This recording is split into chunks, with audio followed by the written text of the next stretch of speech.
This is our Amethyst Shimmer Resin Pour tutorial in our Crystal Edge round mold.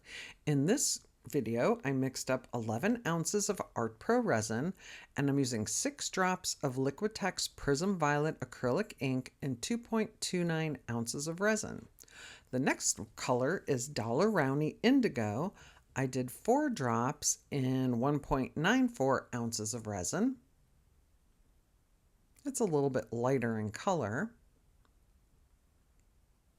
Then I mixed up some purple mica powder, 2 scoops of purple with a half scoop of Pearl-X Interference Violet mica powder.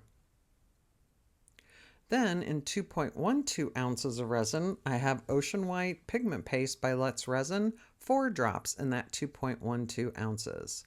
And I should say the mica was in 1.59 ounces of resin. And that's my push Quinacridone Magenta, 3 drops in approximately 2.56 ounces. And there I have some crushed glass, iridescent glass beads, and some glitter. Oh, almost dropped it in my mold.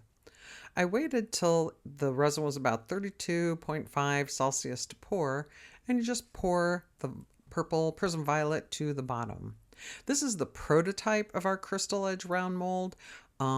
I use this to do pours in because it's a little bit bigger. It's the exact same shape, except our regular mold that we sell is round. And here I'm taking the Indigo and doing it in a circle. This is based on the Galaxy Pour by Sunfire Designs.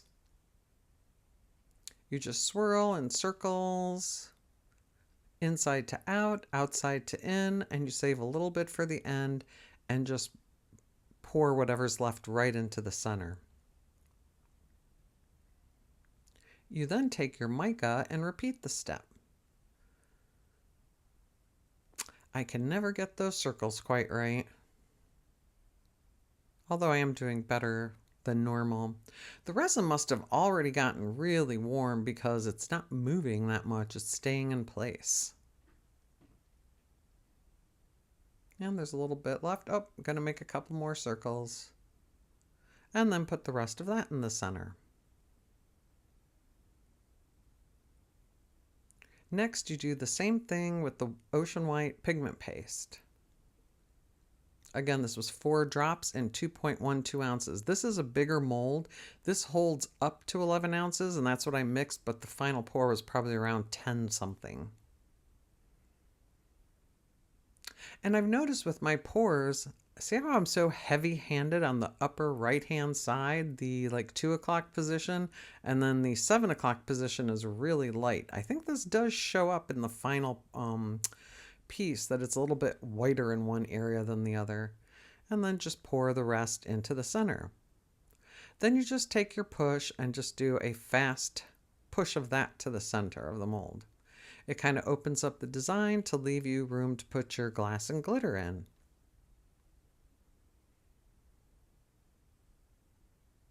I love this Crystal Edge round mold for how sparkly the edges are.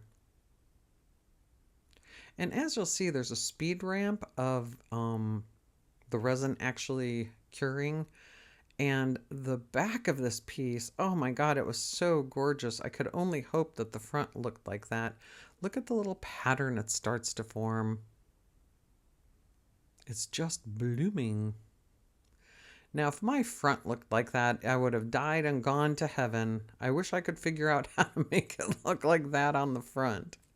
But it's time to demold the next day after it's dried. It does look very much like different shades of amethyst, and look at those sparkling edges. That's why we call her Amethyst Shimmer. Let us know what you think in the comments below.